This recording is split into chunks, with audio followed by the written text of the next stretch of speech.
Iniciar a gravação da aula para não esquecer. Pessoal, na segunda-feira, né, nós terminamos de ver lá aquela seleção de princípios, como eu falei, né? Obviamente lá não eram todos os princípios existentes, eram mais os princípios relacionados ao direito tributário e mais importantes aqui para nós, e também, né, alguns princípios constitucionais mais relevantes que a gente ia ou vai, né, utilizar aí ao longo do semestre, beleza?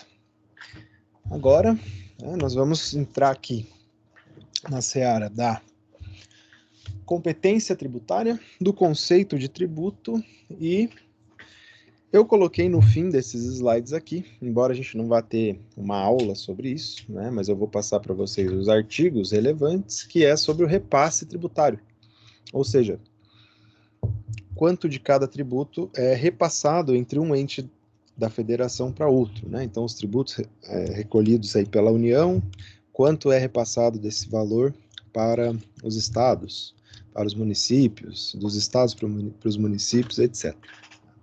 Eu deixei isso numa tabelinha para vocês lá. E aí facilita a visualização, tá? Mas não aí, por exemplo, né, o que eu digo, se você vai prestar depois um concurso público aí na área de contabilidade para lidar com tributos, tá? Geralmente essas questões com relação a repasse, elas são praticamente cobradas em forma de conhecimento literal do texto aí da Constituição Federal. Então, no fim das contas, o que tem que fazer vai ter que ler os artigos e decorar, tá? Mas para fins da graduação aqui não tem previsão na ementa. Muito bem. Então, até agora a gente viu lá, né, introdução ao estudo do direito, e a gente viu que a gente divide o direito, né, para fins de estudo, né? Então, ele é um todo e nós vamos separando o direito para estudar. Então, a gente viu lá a separação entre direito público e privado. E, obviamente, né, que facilita muito o estudo para a gente conseguir delimitar, colocar em caixinhas o que é cada coisa. Muito bem. Agora, né, pode ser, né, que isso dificulte um pouco o andamento da disciplina. Em que sentido? Né? Então, aqui o exemplo que eu dou. Né? A regra matriz de incidência. Tá? Quando fala regra matriz de incidência, a gente vai estudar a regra matriz de incidência, tá? Que são as hipóteses de incidência tributária e fato gerador. A gente vai ver isso especificamente. Mas nada mais é aqui do que o artigo que prevê, né, quando que se cobra esse ou determinado imposto, ou a determinada taxa, etc. Tá? Então, nesse caso, a regra matriz de incidência, que quer dizer, né, quando que a gente cobra, de quem que a gente cobra o imposto, né? E eu estou usando aqui como exemplo o Imposto Predial Territorial Urbano, IPTU, que é de competência dos municípios. Então, qual que é essa regra matriz? Né? Diz lá, ser proprietário. Então veja, coloquei em vermelho aqui, né? Nós não estamos estudando IPTU agora. O que a gente está estudando aqui? Essa dificuldade de isolar o direito, né? De estudar isoladamente. Por exemplo, nossa disciplina, direito tributário. Tem como isolar? Vejam, ser proprietário. O que é proprietário? Né? É uma definição do direito civil, quando que você é proprietário de algo. Então, quando a gente estiver estudando lá a incidência do tributo, você vai ter que saber quem é proprietário ou não de um imóvel. Ou ter o domínio útil ou a posse. Posse. Domínio útil ou posse. Também é um instituto de direito civil e não de direito tributário. Não dá para separar e estudar só direito tributário. A gente tem que saber essa noção de direito civil também. Quando que a gente tem, vejam, diferença de posse e propriedade é uma matéria específica de direito civil. Tá? Bem imóvel. O que é um bem imóvel? Também direito civil. Né? Perímetro urbano. Aí é uma matéria de direito administrativo concernente aí aos estados, ao Distrito Federal, à União, aos municípios. Então, é direito administrativo. Né? Município, o que é um município? Direito administrativo. Tá? Então, não tem como escapar, a gente vai sempre tendo que verificar essas matérias. Tá? Aí diz lá num dia determinado do exercício, que exercício? A gente vai ver lá, exercício financeiro. Opa, aqui já é realmente matéria do direito tributário. Então, olha a mistura que faz aqui, né? Direito administrativo, direito civil, alguns conceitos de direito civil, né? Aqui, por exemplo, a falar de posse e propriedade, daria aulas aí, umas 2, 3 aulas de direito civil para a gente ver tudo que envolve isso. Aí a gente vai resumir ao longo das aulas o que é ser proprietário ou ter a posse para fins, né, da incidência do tributo que a gente vai estudar. Tá? Então, mesmo assim, né, o direito tributário ele é um ramo autônomo do direito, ele é separado dos outros, ele é estudado de maneira separada, o que não afasta aí a doutrina, né, o entendimento doutrinário, lembra lá do que é doutrina, de criticar muito essa ideia, né, e dizer, poxa, o que tem uma tendência de acontecer, né, falar lá, olha, né, propriedade, posse, né, são matérias exclusivas lá do direito civil. Mas espera aí, né, o direito não pode ser separado desse jeito, ele é uma coisa só, então a gente não pode pegar e falar que essa definição é privativa do direito civil. Não, tá? É do direito como um todo. Então, quando a gente vai estudar, né, qualquer área do direito que seja, a gente vai acabar encontrando definições que são explicadas por outros ramos, mas não devem ser tomadas como separadas ou próprias, né, daquele ramo. Porque se diz aqui, por exemplo, na Constituição Federal, na parte que fala sobre direito tributário, fala sobre propriedade, posse, né, não necessariamente esses conceitos aqui são próprios do direito civil, mas eles também são lá para o direito tributário muito importantes de se entender. Beleza. Tá? Ok, vamos direito tributário, afinal de contas chegamos a estudo, né, desse ramo autônomo, vimos lá alguns princípios constitucionais, tá? E lembrar, pessoal, que aqueles princípios que a gente viu na aula passada, eles são matéria de limitação da tributação. O que que é isso? O Estado ele vai cobrar o tributo, ele vai cobrar esse valor, geralmente, né, em pecúnia, em dinheiro, dos contribuintes, e quando a gente dá esse poder para o Estado gerenciar, né, a sociedade e para arrecadar os seus fundos lá, cobrar tributos, a gente tem que impor algum tipo de limitação também, porque senão o negócio vira, né, bagunça. Né? Então, como tem uma vasta regulamentação para permitir a criação de tributos, também, né, existe uma regulamentação lá para limitar a cobrança desses tributos. De um lado, a gente tem esses princípios, que são aqueles que norteiam a criação das normas, né? Então, o poder legislativo lá na hora de criar, instituir tributos, ele tem que se atentar para esses princípios. Né? Começou a cobrar tributo fora do prazo lá, né? Antes da anterioridade nonagesimal que a gente viu, daqueles 90 dias que tem que esperar para poder cobrar um determinado tributo. É uma limitação ao poder de tributar. Tá? E de outro lado, nessa matéria de limitação, fora os princípios, a gente vai ver, ou na aula que vem ou na próxima, imunidades tributárias também. Né? Então, limita o poder da administração pública de limitar. A gente vai ver quando e o que, né, que não pode ser tributado. Né? Então, por exemplo, a Constituição Federal tem lá uma previsão dizendo que templos religiosos são imunes, né, de cobrança de impostos. Por exemplo, aí a igreja não paga IPTU. Por quê? Previsão constitucional. É uma limitação no poder de tributar. Muito bem. Então, vencido isso, falamos tanto, né? Direito tributário, conceito, princípio de direito tributário. A gente está vendo que não pode dividir, que direito tributário é um ramo autônomo, afinal de contas, o que é direito tributário? Então, a gente tem aqui um breve conceito, tá, do direito tributário. Veja, também pode ser conhecido lá o direito tributário como direito fiscal. Só que esse conceito, ele é muito fechado. Então, quando a gente fala em direito fiscal, a gente lembra do poder de fiscalização do Estado. E não é só isso que ele faz, né? Dentro do direito tributário, o Estado não apenas fiscaliza, ele também institui tributos, ele também cobra tributos, ele também delega a cobrança de tributos, ele também limita, se autolimita, etc. Então, o direito fiscal fica um nome muito limitado, mas vejam, né? Por que eu coloquei isso aqui? Porque às vezes aparece isso em algum livro ou outro aí que vocês forem ler, que às vezes não vão ser lá da área do direito, né? Porque dentro da própria contabilidade tem escritores aí que vão lidar bem na parte de tributos, né? Na parte fiscal, só que vai chamar de direito fiscal, tá? Então, só para você não confundir lá, achar que é outra coisa, não, é a mesma coisa, tá? É direito tributário. Só o nome mais adequado que não é direito fiscal, tá? Assim como o direito financeiro também é um nome utilizado lá. Então, se vocês verem esse nome, é a mesma coisa, tá? Ou está tentando falar do direito tributário. Por que que não se usa ou se critica esse nome aqui, direito financeiro, né? Porque ele é muito amplo, ao contrário do fiscal, ele se torna muito amplo. Então, além, né, ele vai além de explicar lá o fenômeno tributário, ele vai além e explica também qualquer parte que diga sobre finanças, né? Não só finanças públicas.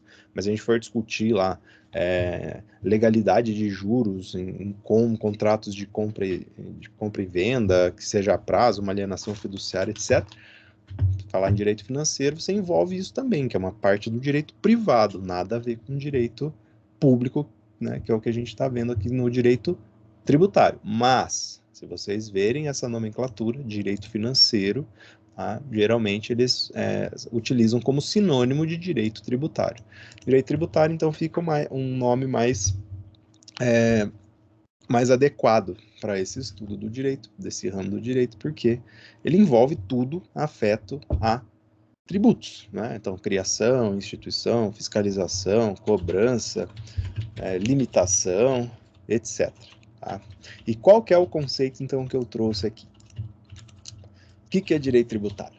Direito tributário é um conjunto das posições jurídico-normativas, né? Vejam, quando fala posição jurídico-normativa, são as normas jurídicas, são as regras. Tá? Então, sejam leis, sejam decretos, medidas provisórias, o que tratar de matéria tributária, né?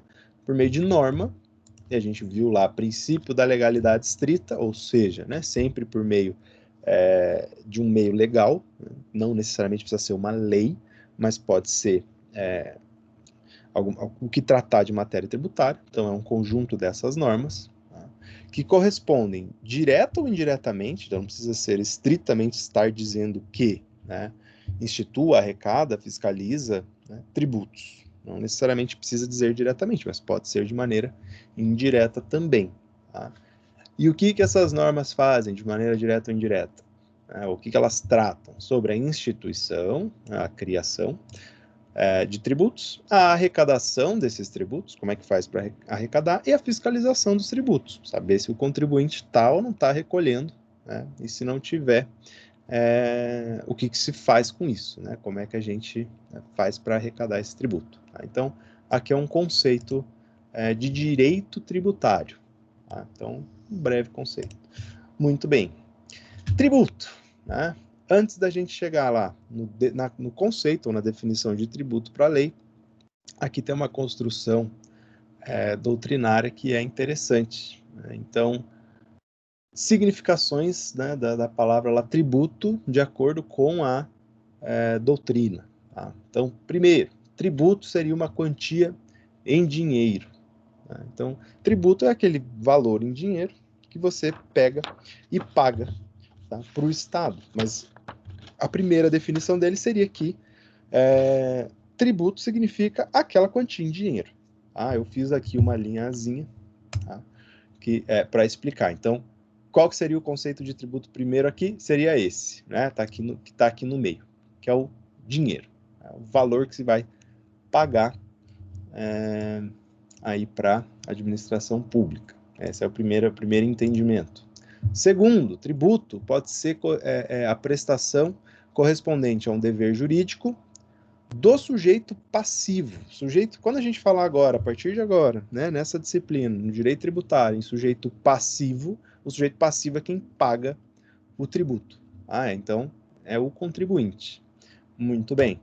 Veja, aqui no nosso esqueminha, tá, nós temos aqui o primeiro conceito lá, que é o dinheiro. O segundo seria o do sujeito passivo, tá, que detém um dever jurídico, ele tem que pagar esse tributo. Então, ele está pagando esse tributo para o sujeito ativo. Tá? Então, o conceito de tributo seria essa metade aqui dessa linha, né? Seria o dever jurídico de quem paga o tributo. Tá? Então, tributo como essa prestação. Em terceiro lugar, o tributo como direito subjetivo, né? Acho que eu coloquei aqui, é o direito subjetivo, é o direito que a administração pública tem de receber esse tributo, tá? De que é titular o sujeito ativo. Então, quem é o sujeito ativo? Né? Quem recebe? O Estado, lá em todas as suas formas, União, entes federativos, unidades da federação, no caso, né? Municípios, etc. Aí, qual ficaria aqui essa terceiro entendimento? Né? É desse lado aqui da cobrança, da linha, perdão. Então, o sujeito ativo ele tem o direito de cobrar o tributo. Logo, essa parte de receber, né, de cobrar o tributo, seria o terceiro entendimento. Tá? Depois, quarto, tributo seria o sinônimo da relação jurídica tributária, que seria o quê, no fim das contas? Tudo.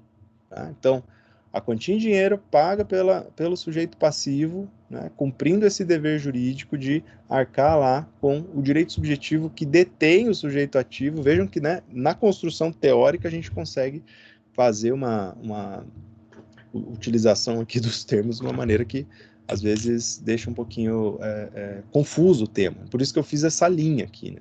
Se vocês forem pesquisar lá depois dessa parte teórica, vocês vão ver que essa é a linguagem que é utilizada. Né? Então, eu tento colocar sempre entre parênteses aqui a definição mais tranquila de entender.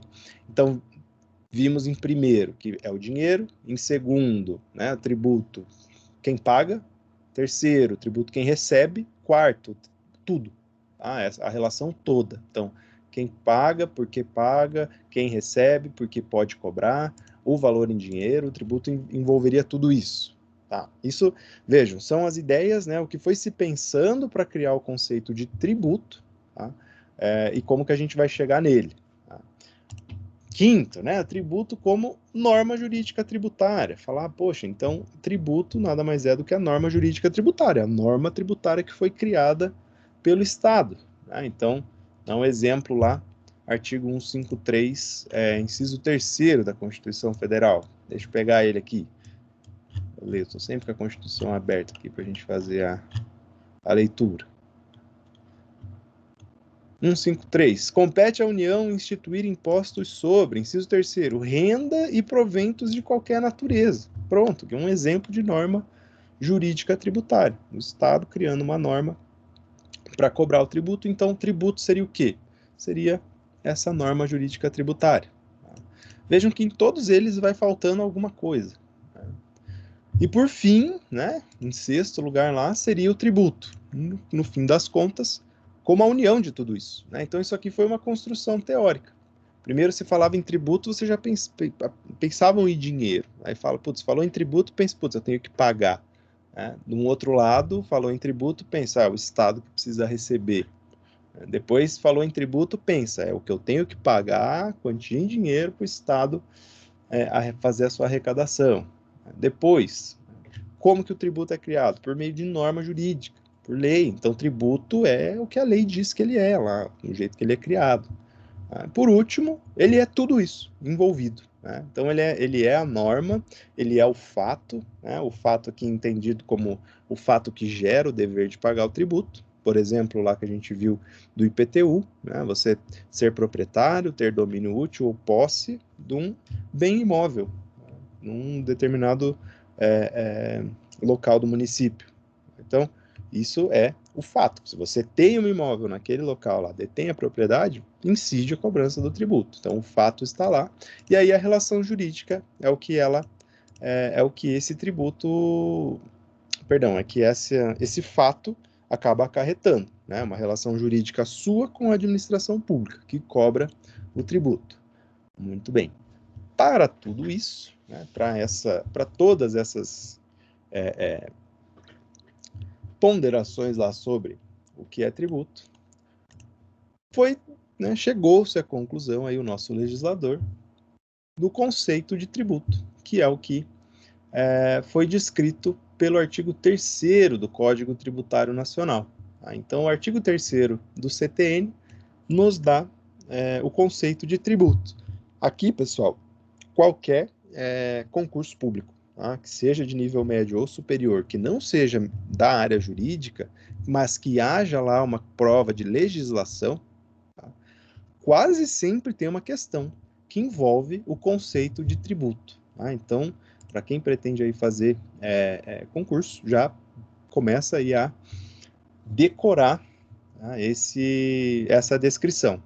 Quando a gente for, a gente vai delimitar isso aqui, a gente vai separar, né, frase por frase e explicar cada parte, vai ficar mais fácil lembrar. Tá? Mas, geralmente, o que eles fazem nas provas de concurso? Eles colocam, o artigo 3º dá a definição de tributo, né, que aí lá, daí vem como se fosse o artigo 3º, B, C, D. Se você entender, né, todos os conceitos que envolvem aqui o que é um tributo, o que é tributo para o Código Tributário Nacional, para a legislação brasileira, você não erra mais, porque você não depende de decorar exatamente o que está escrito, mas sim decorar, né, entre aspas, aquilo que se entende por tributo, tá? E não apenas o que o texto da lei coloca ali literalmente. Tá? Então, veja, vamos ler aqui e nós vamos aí separar parte por parte para entender. O que é tributo? Tributo é toda prestação pecuniária compulsória em moeda ou cujo valor nela se possa exprimir, que não constitua sanção de ato ilícito, instituída em lei e cobrada mediante atividade administrativa plenamente vinculada. Tá? Então, está aqui o nosso conceito. Ele é bem delimitado, foi muito bem pensado para escrever esse conceito. Né? Para quê? Para amarrar qualquer outra possibilidade, né, de geração de dúvida com relação se aquele fenômeno, aquele instituto jurídico é tributo ou não é. Lembra quando a gente estudou lá natureza jurídica, que a gente falou que a gente tem que olhar para o troço, ver se ele tem 4 patas, chifre, muge, dá leite, etc., que se for é vaca, não adianta chamar de outra coisa. Né? Aqui, pessoal, a mesma coisa, tá? Só que ao invés de você pensar em pata, chifre, leite, você vai pensar em prestação pecuniária, compulsória, em moeda ou valor que possa se exprimir, não constitua sanção de ato ilícito, é instituído em lei, é cobrante mediante atividade administrativa plenamente vinculada? Cumpriu tudo isso aqui, é tributo. Tá? Faz o caminho inverso, olha lá para o troço e vê se é. Às vezes a gente vai ver, porque o que pode acontecer? Você fala, professor, mas o que adianta saber essa natureza jurídica aí? Porque às vezes, né, o Estado vem te cobrar alguma coisa que preenche todos esses requisitos aqui, tá? Só que não foi criado por lei, por exemplo. Né? E você vê que tem todos os requisitos para ser um tributo, mas tinha que estar instituído em lei e não está. E eles estão chamando, né, de qualquer outra coisa. Né? Eles dão o nome que quiserem para o negócio lá. E aí você vê que é um tributo, não pode ser cobrado, pronto, né? Você achou uma saída aí para o não pagamento desse tipo de cobrança. Tá? Muito bem, então vamos lá delimitar isso aqui. Tributo é prestação pecuniária compulsória. Né? Então, quando a gente fala compulsória, né, nós estamos falando em obrigatória. Né? Então, se você incidir lá numa hipótese, né, num fato gerador, se você cumprir lá o fato gerador do tributo, no caso lá estava usando IPTU no exemplo, então se você é proprietário ou está na posse de um bem imóvel numa delimitação territorial de um município, você deve pagar IPTU.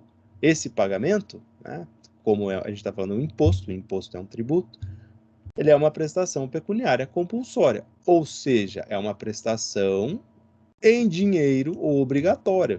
Você não pode escolher não pagar. Tá?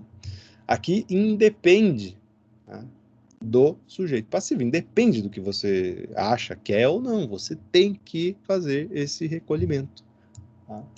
Muito bem. Então, prestação pecuniária compulsória, não tem muito aqui o que falar, né? Só é mais a questão da utilização das palavras no texto da lei. Né? Então, falar prestação pecuniária compulsória é a mesma coisa que dizer prestação em dinheiro obrigatória. Né? Você tem que pagar em dinheiro. A gente já vai falar sobre essa questão do dinheiro. Então, fala lá, prestação pecuniária. Vejam, né? Parece uma redundância aqui, né? Porque quando fala pecuniário, se está falando pecuniário, é em moeda. Tá? Se é pecuniário, é em moeda. Se é pecuniário, é dinheiro. Então, será que foi um erro do político lá na hora de escrever a norma que ele criou essa redundância? Né? Quando ele fala prestação pecuniária compulsória, poxa, em moeda. Bom, se é pecuniário, é em moeda. Então, uma redundância lá. Muito bem. Além disso, né, quando ele fala lá, cujo valor nela se possa exprimir, né, aqui, né, fica meio esquisito. Né? Por quê? Porque vejam, né, a gente pode transformar em dinheiro praticamente qualquer coisa. Né? O trabalho humano, por exemplo, ele pode ser convertido em dinheiro. Né? O serviço militar obrigatório, por exemplo, né, ele é valor que pode ser expresso em moeda. Né? Quando você está realizando serviço como mesário, por exemplo, mesma coisa. Né? Jurados no tribunal do júri, mesma coisa. Então quer dizer que você pode pagar tributos lá prestando serviço militar obrigatório, ou sendo mesário, ou jurado, vamos converter esse valor aí que eu estou gerando com o meu trabalho, né, ao pagamento de tributo, já que pode ser um valor e que possa se exprimir em moeda. Né? Então, fica uma crítica da doutrina bem grande aí com relação a esse texto aqui, cujo valor nela se possa exprimir, porque praticamente qualquer coisa, né, pode ser expresso em valor, em dinheiro, né, em moeda. Mas, né, de qualquer maneira, a ideia aqui é o pagamento, né, da prestação é pecuniária, em dinheiro. Tá? O que a gente tem de previsão diferente, né, de dinheiro que a própria legislação trouxe, tá, que pode encaixar aqui também, no cujo valor nela se possa exprimir. Tá? Então, por exemplo, né, o CTN lá já previa, né, desde a sua instituição, a possibilidade do pagamento em cheque. Tá? Então, o artigo 162, inciso 1º lá do CTN, Código Tributário, fala que você pode pagar em cheque o tributo. Tá? Então, se você chegar com um checão lá na Receita Federal para pagar o seu tributo, eles não vão poder recusar. Por quê? Lembra do princípio da legalidade estrita? O Estado ele só age dentro do que diz a lei. A lei diz, né, que o pagamento... vou ler para vocês, artigo 162, inciso 1º. O pagamento é efetuado, em moeda corrente, o cheque. Né? Então, não pode negar o recebimento em cheque. Muito bem.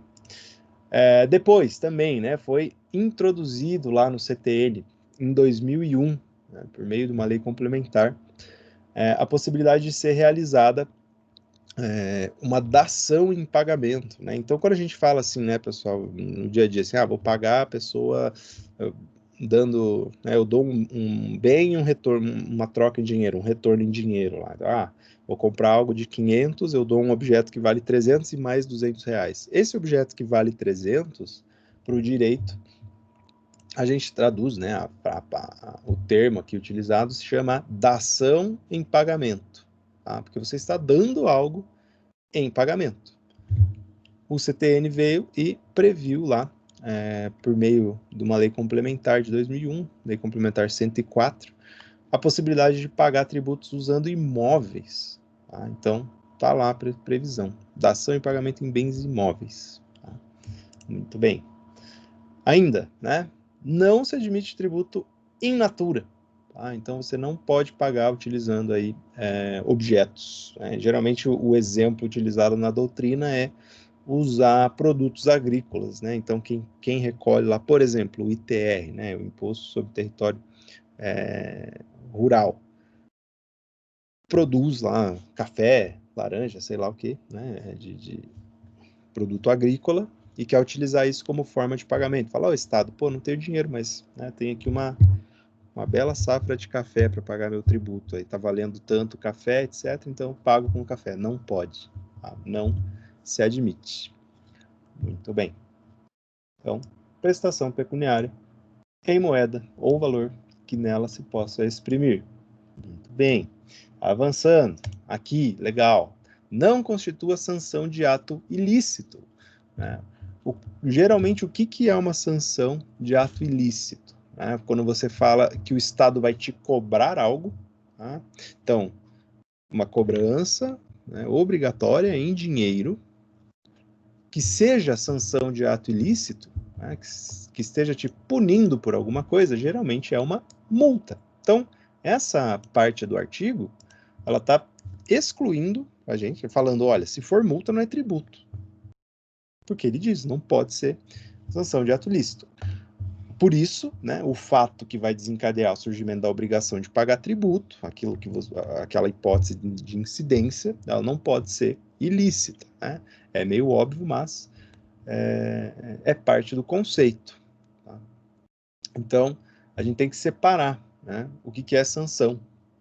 Por exemplo, quando você deixa de pagar um tributo, você deixou de pagar um tributo, geralmente é cobrada uma multa. O que é aquela multa? É uma sanção negativa, né? mas quase encaixa lá no conceito. Veja, o conceito é muito parecido. Tá? Eu até coloquei aqui, interessante, conceito inverso. Tá? A multa, ela é uma prestação pecuniária também, então você também tem que pagar a multa lá em dinheiro, também é obrigatória, compulsória. Aí a gente coloca, né, ao invés de falar que não seja de origem ilícita, né, que não constitua sanção de ato ilícito, a gente coloca diversa de tributo. Então, um conceito é meio inverso do outro, né, um exclui o outro. Porque a multa também é instituída por lei, também é cobrada por atividade administrativa plenamente vinculada. A gente já vai traduzir isso aqui ali para frente. Tá?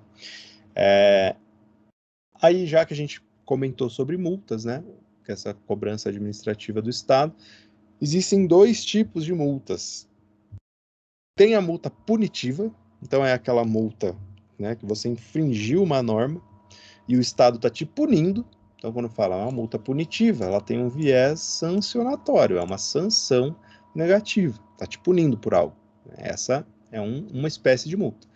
A outra espécie é a moratória. Né? Tudo aquilo que gera mora é aquilo que é em atraso. Né? Você está demorando para pagar, você está em mora. Então, esse tipo de multa, né, é conhecido como multa moratória. Ela não tem o viés de te punir, ela tem o viés de indenizar quem não está recebendo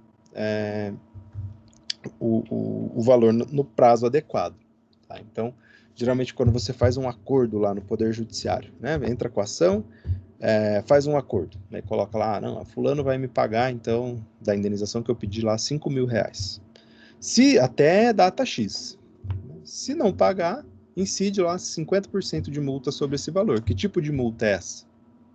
É uma multa moratória. Tá? É uma multa pelo atraso, está indenizando a pessoa. Tá? Agora, a multa por não pagar tributo, por exemplo, ela tem um caráter punitivo e não moratório.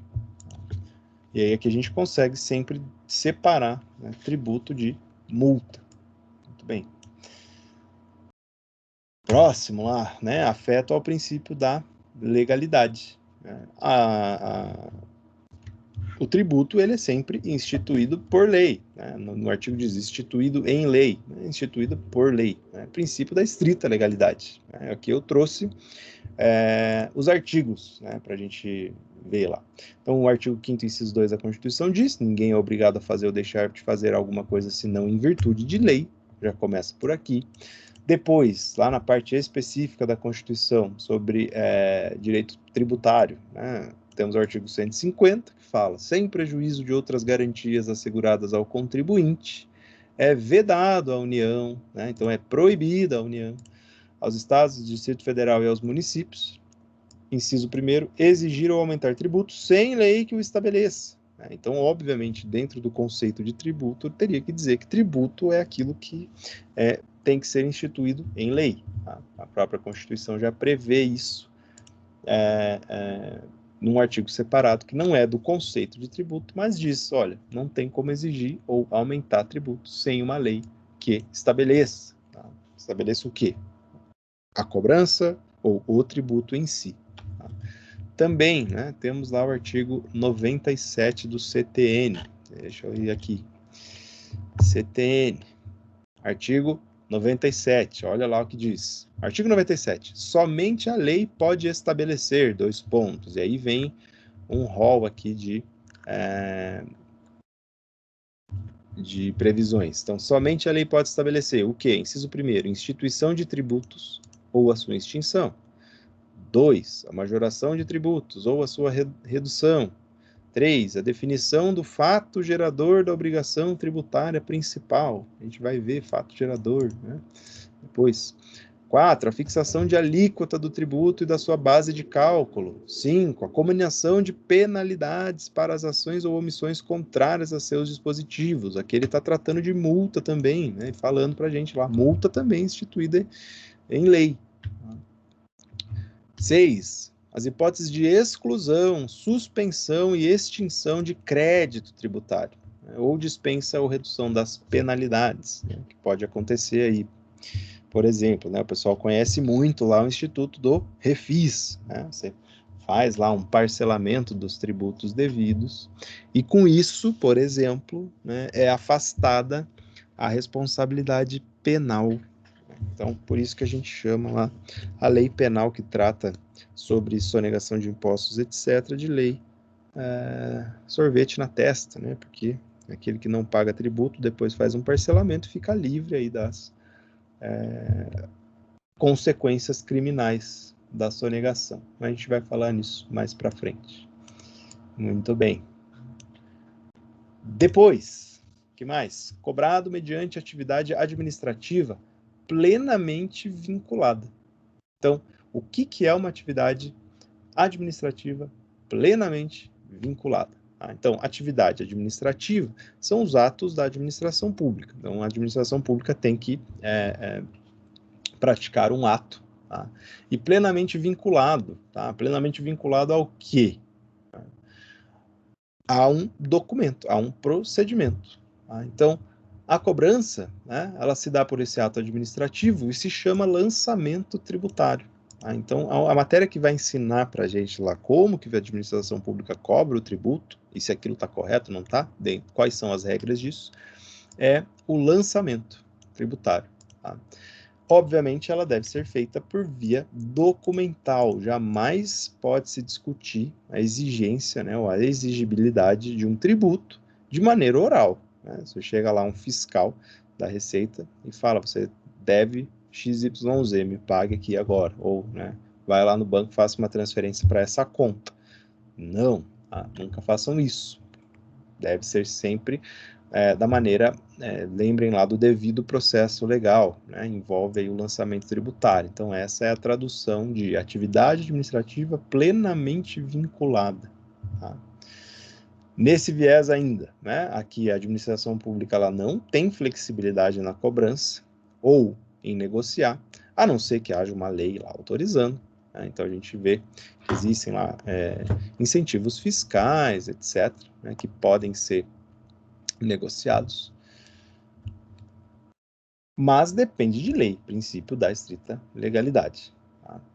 Aí, né, se for em execução fiscal, o que é execução fiscal? Se você não pagou um tributo, né, você deixou de recolher, digamos lá, o seu IPTU, não pagou, você vai ser primeiramente inscrito, né, num Serasa, uma espécie de Serasa do Estado, né, que se chama dívida ativa.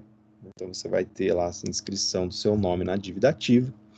E, se passar um determinado prazo, o Estado vai te notificar que você está devendo. E se você não pagar, o Estado vai entrar com uma ação, tá, perante a Justiça, lá nas varas de Fazenda Pública, para te executar. Né, como se fosse um processo de execução comum que você entraria. Se alguém te passou um cheque e não pagou, por exemplo, né, você não conseguiu receber, você entraria com uma ação de execução. O Estado faz isso contra você. Tá? Nessa ação de execução fiscal, a atividade plenamente vinculada é esse procedimento de cobrança, o próprio processo. Né? Então, o Estado ele não foge do conceito lá da cobrança do tributo, nem na execução fiscal, porque a própria execução fiscal, o próprio processo, ele é atividade administrativa plenamente vinculada. Tá? E aí o Estado, ali nesse processo que ele pode começar, né, a expropriar os seus bens lá. Inclusive, né, você vai perder o imóvel, perder veículo, ter conta bancária bloqueada, etc., é quando inicia uma execução fiscal. Tá? Muito bem.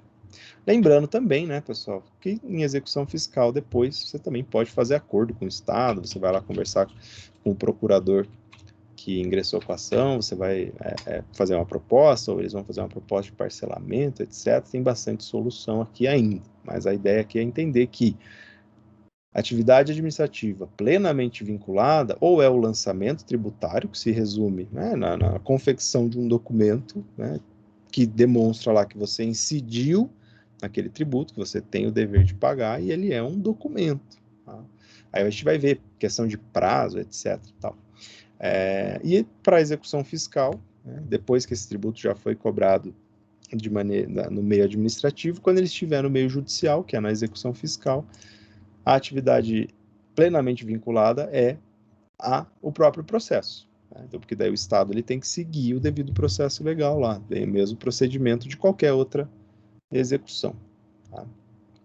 Muito bem. E aqui, pessoal, encerra, então, o conceito de tributo. Né? Vejam, não é difícil, né, entender lá. Então, agora, quando vocês lerem, vamos ler de novo o artigo 3º, dá para ter uma noção maior. Tributo é toda prestação pecuniária compulsória, ou seja, é todo pagamento em dinheiro obrigatório, né, em moeda. Então, pagamento obrigatório lá em dinheiro. Ou cujo valor nela se possa exprimir. Dei os exemplos lá. O CTN autoriza pagamento via cheque, ou dando um imóvel para quitar o tributo, né? Às vezes a pessoa deve um tributo lá que é bem alto o valor, aí paga dando um imóvel que tem. Né? O Estado recebe, sem problema. Tá? Que não constitua sanção de ato ilícito, ou seja, que não seja uma multa. Né? Aí a gente viu aquela noção da inversão do conceito. Então, se for multa, não é tributo. Se for tributo, não é multa. Mais ou menos nesse sentido. Tá? Então, o tributo ele nunca vai ser sanção de um ato ilícito, nunca vai ser uma multa. Sempre instituído em lei. Né? Então, tem que ter lei prévia lá que cria esse tributo para poder ser criado, para poder ser cobrado. Lembrar, né, que aqui se aplicam todos os princípios. Então, tem que olhar lá a tabelinha e ver, poxa, será que a lei que está instituindo o tributo lá está atendendo o princípio da anterioridade anual, o princípio da anterioridade nonagesimal, né, da capacidade tributária, etc. Tá? E cobrado mediante atividade administrativa plenamente vinculada. Então, essa última parte do artigo aqui, lembrar que está se falando de lançamento tributário. Lançamento tributário é nada mais nada menos que as regras, né, para se efetuar a cobrança, que deve ser sempre em meio documental. Então, aqui, né, tentar conseguir entender cada parte do artigo faz com que seja mais fácil, né? Porque de vez em quando lá nos concursos, o que eu disse que é cobrado o texto de lei, eles colocam o artigo dessa maneira e daí trocam alguma coisa, né? Eles vão mudando. Tá? Então, falar que pode ser sanção de ato ilícito, por exemplo. Poxa, sanção de ato ilícito é multa, então não é tributo. Né? Aí se falar, não necessariamente instituído em lei, poxa, princípio da estrita legalidade, não tem como. Né? Ou qualquer coisa que se altere aqui, fica mais fácil do que só decorar o texto do negócio, entendendo. Beleza? Deixa eu tomar um gole d'água aqui, quando vocês pensam em alguma coisa, se tiverem alguma dúvida.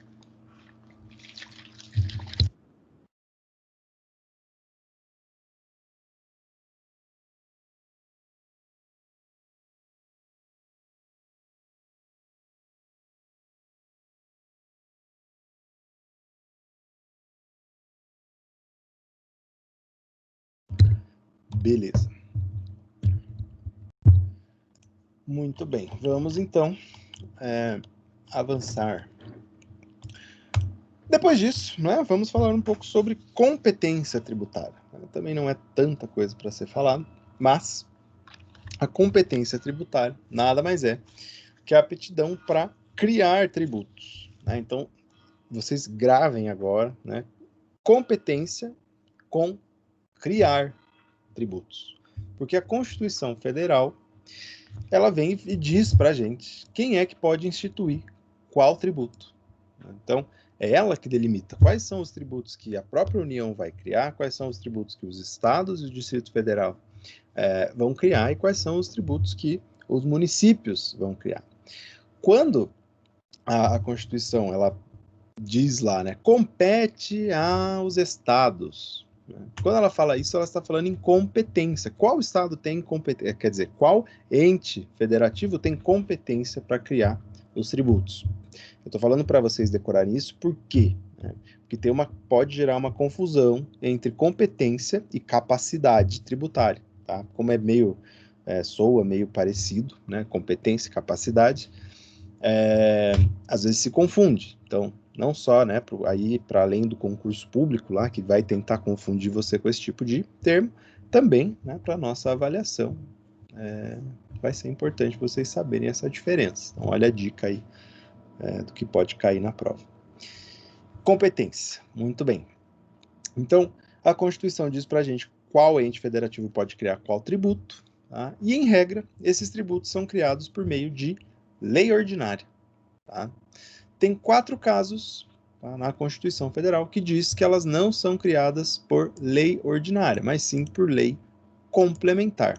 Tá? São elas lá, são quais tributos? O empréstimo compulsório, o imposto sobre grandes fortunas, que até hoje, né, a gente vai falar ali, não foi criado, impostos residuais da União. Tá? Quando a gente fala imposto residual, pessoal, a Constituição ela prevê lá a criação de alguns impostos que não estejam previstos em outros artigos. Então, precisou criar um tributo um imposto lá que não tem denominação na Constituição. Ela cria um tributo lá, dependendo do que ela quer, né, com base nos princípios, seguindo as regras, etc., mas para dar um pouco de liberdade, né? Quando fala residual, é aquele resíduo que sobrou, aquilo que sobrou. Como não tem previsão específica de um nome já, de um tributo pré-estabelecido ou pré-pensado, né? Como, por exemplo, imposto de importação, imposto de exportação, imposto sobre operações financeiras, etc.,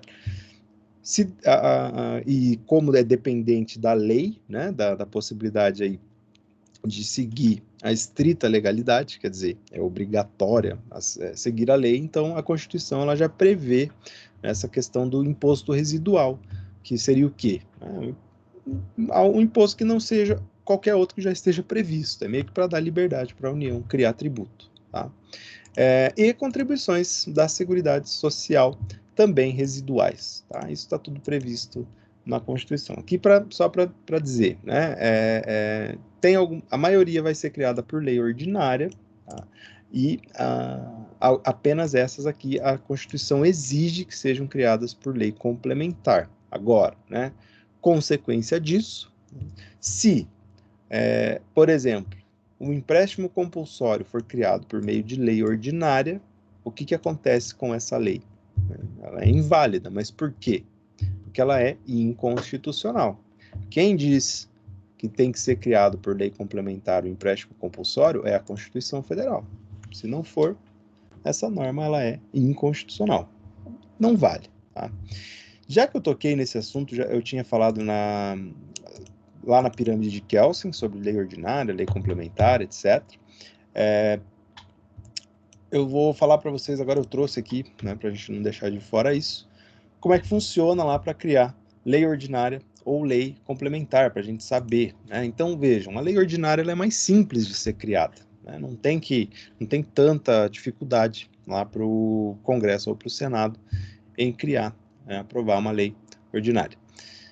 Já para a lei complementar é um pouquinho mais complicado. Né? Então, a lei ordinária, tá? Ela precisa de um quórum de maioria simples, né, dos deputados, lá, os senadores presentes na sessão.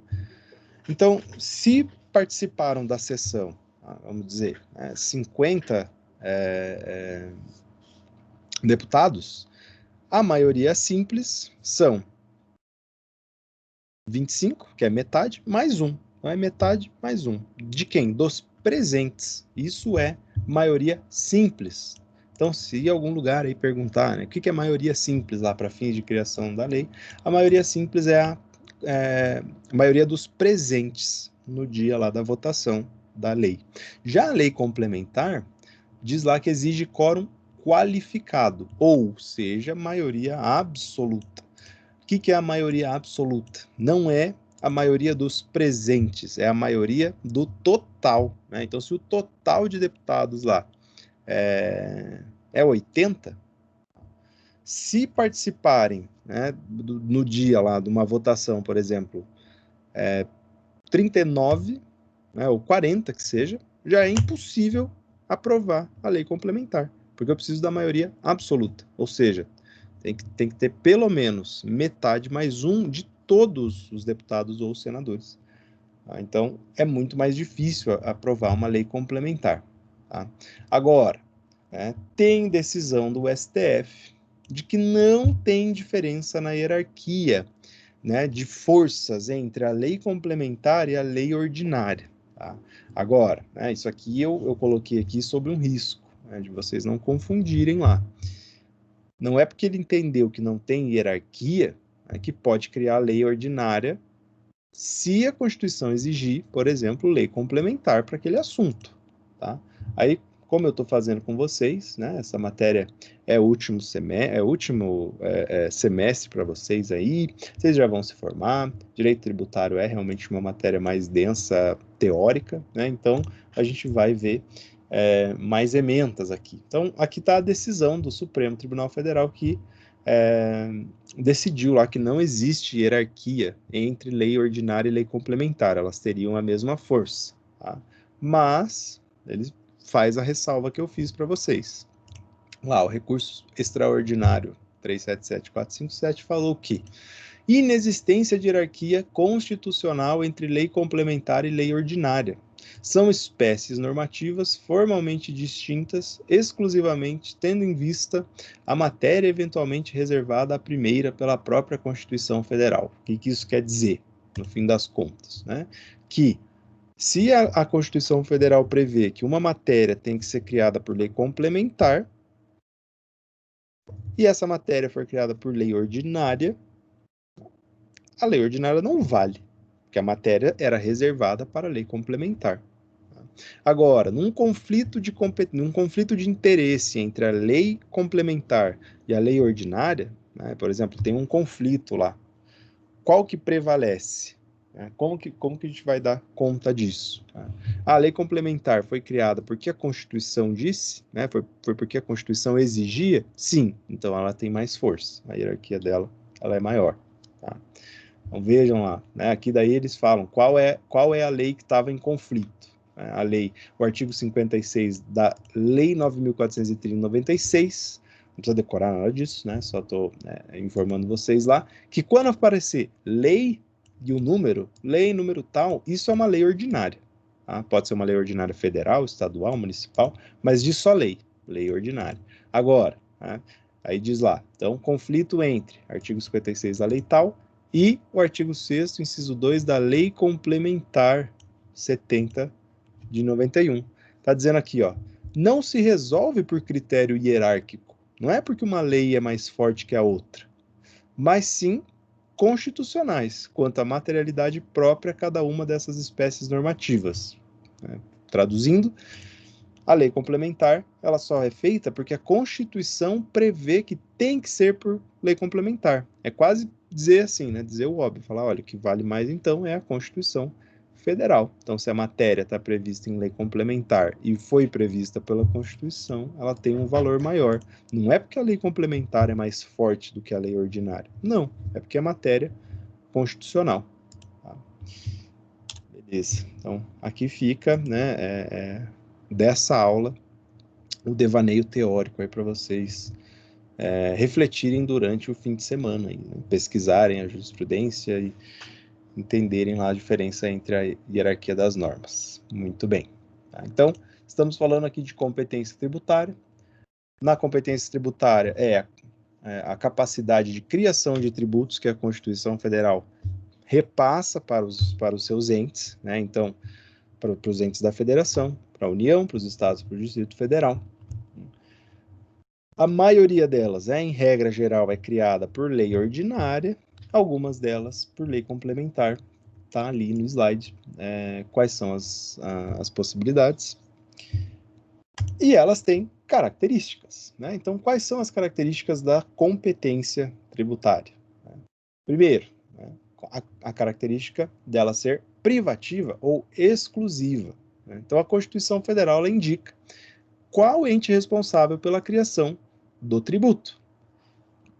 Se a Constituição Federal diz que é de competência dos municípios a criação do Imposto Predial Territorial Urbano, IPTU, só o município, né, só os municípios podem instituir esse tributo. Tá? Não pode ser instituído por outro.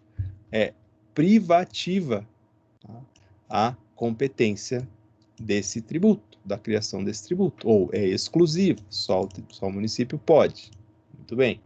Segunda característica, ela é incaducável, né? Não tem prazo para criar os tributos previstos. Né? Então, a Constituição Federal foi promulgada lá em 1988, está em vigor aí por um bom tempo já, e ainda existe lá a previsão, né, do imposto sobre grandes fortunas. Né? A Constituição diz, compete à União, né, a criação do imposto sobre grandes fortunas, que deve ser feito por via de lei complementar. Né? Já fazem aí mais de 30 anos a Constituição e nada disso foi criado até agora. Tá? Isso vai caducar? A Constituição vai perder lá a chance de criar esse tributo porque passou o prazo? Não. Tá? Ele fica lá esperando, né, a boa vontade do Poder Legislativo de tributar quem tem grandes fortunas. Muito bem. Depois, né, mais uma característica, são 4. Né? O exercício facultativo. O que é isso? A gente acabou de ver um exemplo ali com o tributo, né, de imposto sobre grandes fortunas.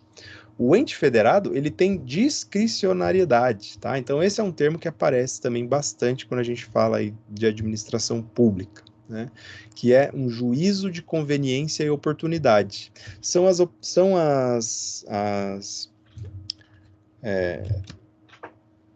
as vezes que o Estado, né, a administração pública, ele não está atrelado à lei.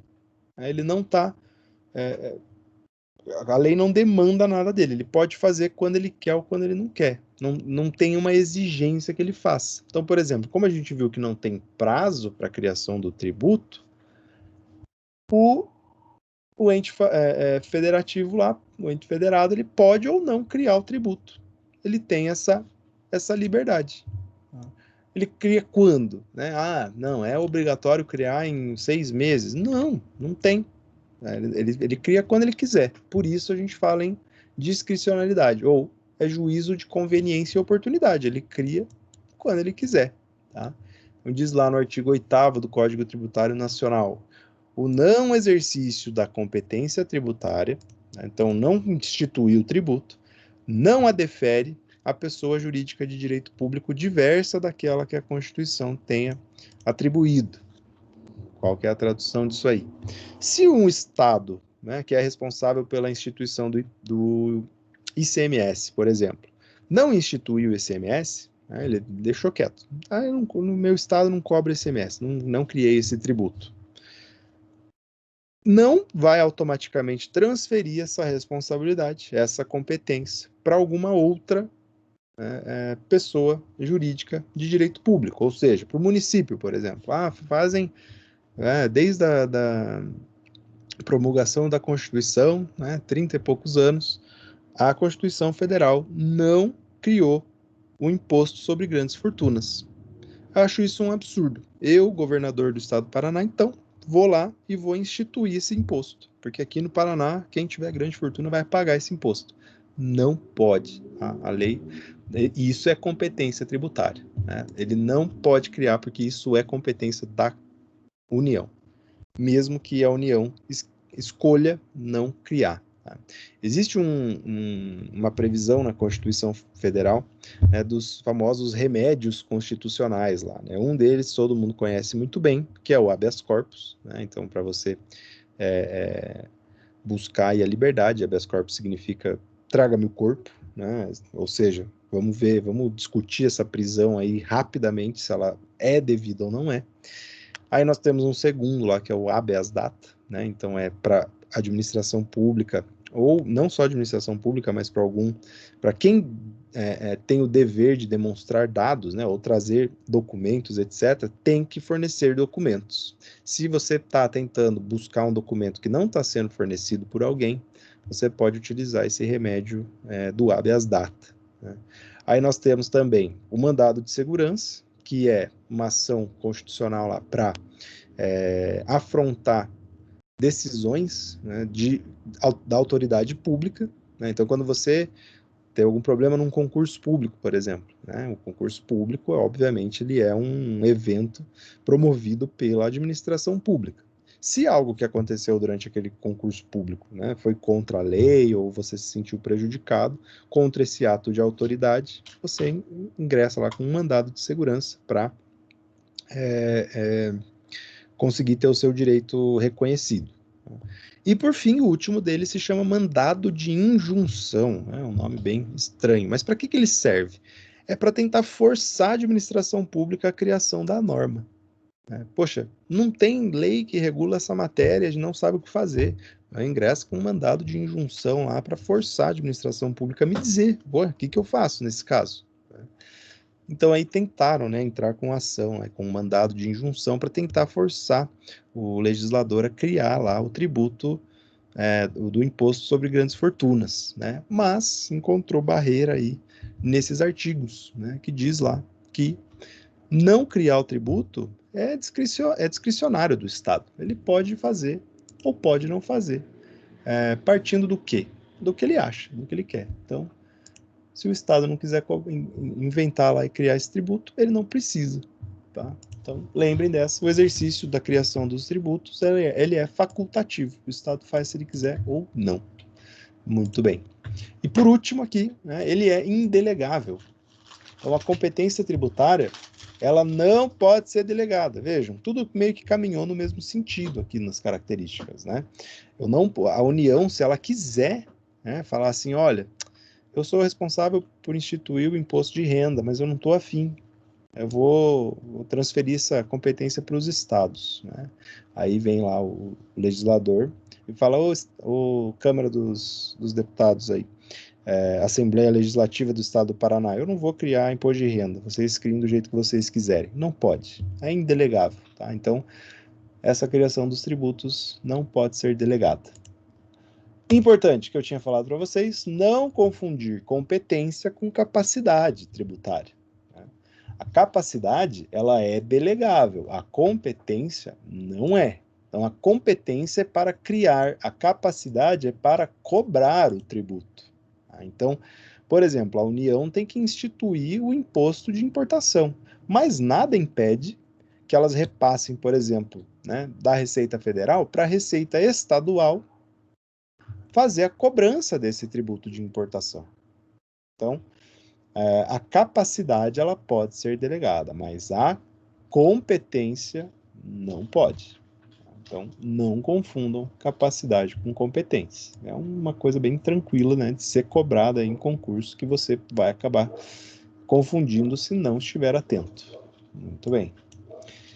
Aí aqui, né, trouxe para vocês o quadrinho das competências tributárias na Constituição Federal. Então, quais são os tributos aí que são criados, né, que são instituídos por qual ente federado? Então, os estados, cabe aos estados, né, ou diz a Constituição, compete aos estados e ao Distrito Federal a instituição do ITCMD, que é o Imposto de Transição Causa Mortes ou Doação. Então, quando alguém falece ou algum bem é doado, o imposto que incide é o ITCMD. Tá? O ICMS, né, que é o Imposto de Circulação de Mercadorias e Serviços, também é competência dos estados. E o IPVA, Imposto sobre a Propriedade de Veículos Automotores, também é competência dos estados para criar. Então, é o estado lá. Isso aqui vai estar onde, geralmente, que você vai discutir essas questões? Na Receita Estadual. Você vai procurar que tipo de legislação para falar lá especificamente do ITCMD? A lei estadual. Vejam, né, nós vamos estudar os tributos em espécie, então a gente vai ver cada um, qual que é por exemplo, a hipótese de incidência e o fato gerador do ITCMD. É XYZ. Mas tem matérias, pessoal, né, que vão ser regulamentadas, por exemplo, por lei estadual, que fogem à regra geral, tá? Que não vai ter como abordar, por exemplo, como que nós vamos abordar lá toda a legislação do ITCMD de todos os estados da federação? Não tem como, tá? Impossível. Mas uma coisa ou outra peculiares ao estado do Paraná, eu vou trazendo para vocês. Então, tem alguns casos, por exemplo, que o estado do Paraná dá imunidade tributária lá no ITCMD, por exemplo. A gente vê se você herdar lá, por exemplo, um imóvel, né? Então você realizou um inventário, quando você realiza o inventário, o Estado te manda recolher esse tributo aqui.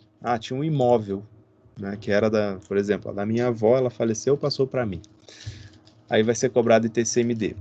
Na legislação estadual tem a previsão, né, por exemplo, de se for o único imóvel, né, e você for residir nesse imóvel, você não cobra esse tributo. Esse tributo aqui fica, a exigibilidade dele fica suspensa, o Estado não pode cobrar.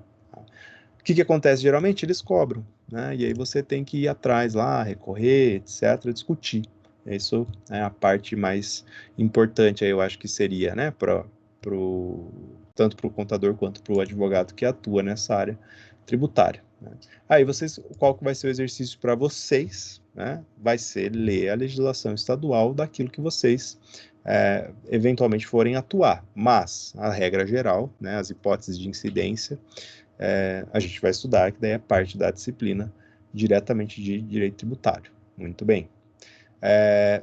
Nos municípios, então, compete aos municípios a instituição do IPTU, Imposto Predial Territorial Urbano, né? Então, aqui, para a gente viu lá a hipótese de incidência dele no exemplo, lá no começo da aula. A gente vai estudar separadamente. Também o ITBI, Imposto de Transmissão de Bens Intervivos. Então, vejam, o ITCMD é causa-morte, né, quando alguém morre, ou doação.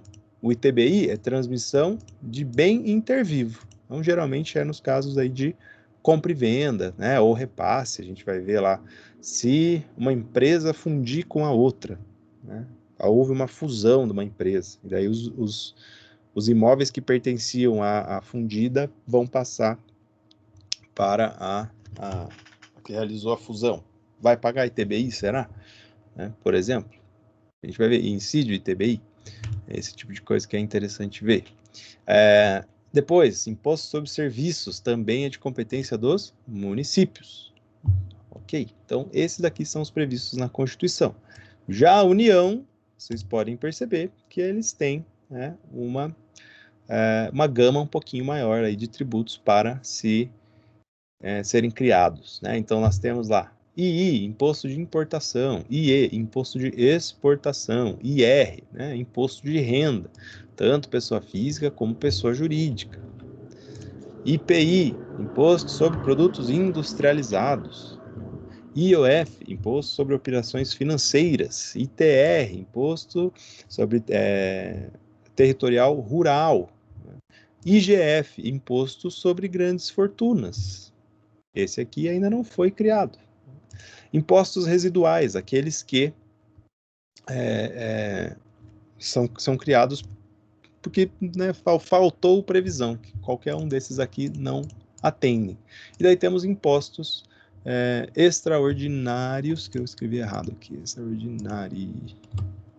impostos extraordinários. Aqui, quando há requisitos, né, vão haver alguns requisitos que autorizam a criação desses impostos. Tá? Nós vamos ver lá depois, por exemplo, empréstimos compulsórios. Muito bem. E aí, pessoal, né, a aula de hoje, né, o que eu gostaria de passar para vocês com relação à matéria é isso, né? Então, a parte de competência e a parte de conceito de tributo, bem importante. E, por fim, aqui, o que eu coloquei, né, para vocês, pessoal? Espera aí, isso aqui precisa estar aqui. É um informativo sobre repasse dos tributos, né? Eu tinha falado lá no começo da aula, para ver como que é feito esse repasse, né? Então, do que é arrecadado, o que vai para quem? Não está previsto lá na ementa, né, da disciplina, mas eu coloquei para vocês um slide aqui para ter exemplificado como é que funciona. Tá? Então, tá aqui, né, repasse dos tributos federais para os estados e Distrito Federal. O que vai para quem? Do imposto de renda que é arrecadado lá pelo governo federal, 100% do que é retido na fonte fica para o Estado. Então, para os funcionários públicos estaduais, né, tudo aquilo que é retido na fonte, quem que fica com o dinheiro, no fim das contas? O próprio Estado. Por mais, né, que o tributo seja criado pela Receita Federal, pela União. Tá? Mesmo assim, quem detém é o Estado. Tá? E dos impostos residuais, né, 20% fica para os estados. Tá? Então, aqui, né, uma coisa interessante de ver. Às vezes, né, a gente vê lá que o tributo foi criado, o imposto de renda foi criado pela União. E aí, se você tem algum problema com o imposto de renda e você é servidor público, né, você pensa, bom, vou entrar com uma ação para reclamar. Aonde que eu vou entrar com a ação? Contra quem? Putz, contra a União, porque é de competência da União esse tributo. Aí já tem uma súmula do tribunal lá, do STJ, dizendo, olha, né, como é o Estado que mantém todo esse dinheiro, né, a União não vai discutir, não é competência da União, não tem como processar a União. Tem que processar quem? O Estado. Tá? Então isso é interessante, né? Apesar de ser competência da União, quem detém a capacidade ativa lá para figurar no polo passivo do processo, né, para ser quem você vai processar, é o Estado ou o Distrito Federal. Tá? Por quê? Porque ele fica com 100% do dinheiro. Tá? Já no caso dos impostos, do imposto residual aqui, será 20% do valor. Eu coloquei aqui o artigo 154 em cima, 154, inciso 1º. Tá? Vamos lá, tá? Só para a gente, né, eu falei do imposto residual, o artigo é esse aqui, tá? Que permite a Constituição Federal instituir esse tributo, criar esse tributo. Diz lá, a União pode instituir, mediante lei complementar, impostos não previstos no artigo anterior, desde que sejam não cumulativos, lembra lá do princípio da não cumulatividade, não tenham fato gerador ou base de cálculo próprios dos discriminados nessa Constituição. Ou seja, então a Constituição se reservou no direito de dizer que a União pode criar tributo, qualquer um, desde que não sejam os outros que já estão previstos aqui. Deu aquela mega liberdade para ser criado o tributo lá. Tá? Desses que ela cria assim, dessa maneira, 20% do que é arrecadado é repassado para os estados e para o Distrito Federal. Muito bem. Depois, né, aqui, outra tabelinha para falar sobre o repasse dos tributos federais e estaduais para os municípios. Né? Então, do imposto de renda, né, do que é para os servidores públicos municipais, 100% fica para o município, tá? Porque é retido na fonte, fica lá para o município. Do imposto territorial rural, fica metade do tributo para o município, metade do tributo para a União. Tá? Veja que o ITR é de competência da União, logo, metade é da União, metade é do município. Agora, né, qual município? Do qual o imposto, de qual o território rural esteja dentro, né? Então, da circunscrição lá do município. Então, se está dentro do município de Curitiba, por exemplo, e a pessoa paga lá o ITR, metade do dinheiro vai para o município de Curitiba, metade do dinheiro vai para a União. Do IPVA, que é criado lá pelos estados, né, 50% fica para o município, que tem os automóveis licenciados em seu território, 50% fica para o estado, é dividido. Tá? E do ICMS, né, que também é criado pelo estado, 25% fica para o município e o resto para os estados. Atentem aqui, pessoal, tá? Que se o estado criar lá algum tipo de isenção, algum tipo de diferença no pagamento que, por exemplo, reduza ou dê desconto, etc., para qualquer pessoa, esse valor aqui de 25% não é alterado. O município não tem nada a ver com isso. Ele vai receber o percentual total, os 25%, tá? Isso não altera. Muito bem. Dúvidas, pessoal? Perguntem. Eu sei que a gente ainda está bem aqui numa parte bem teórica, mas a matéria de 72 horas é isso aí. Diga lá. Cadê? Espera aí que tá bem baixinho. Não tô te ouvindo. Oi. Oi, Luciano. O material está...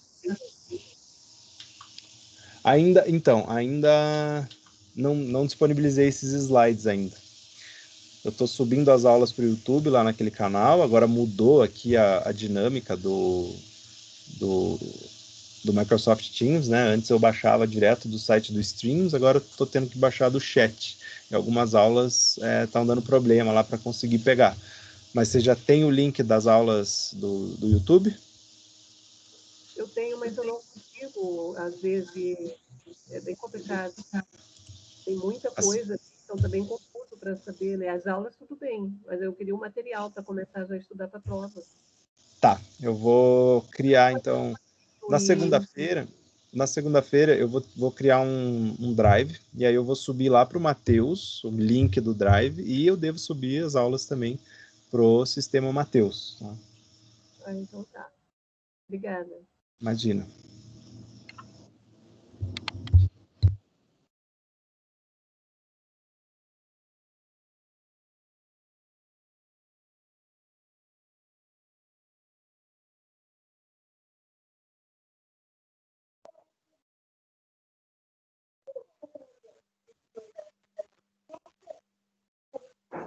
Oi, eu tô vendo o seu que você tá falando aqui, mas não tô conseguindo ouvir, tá cortando bastante a sua voz.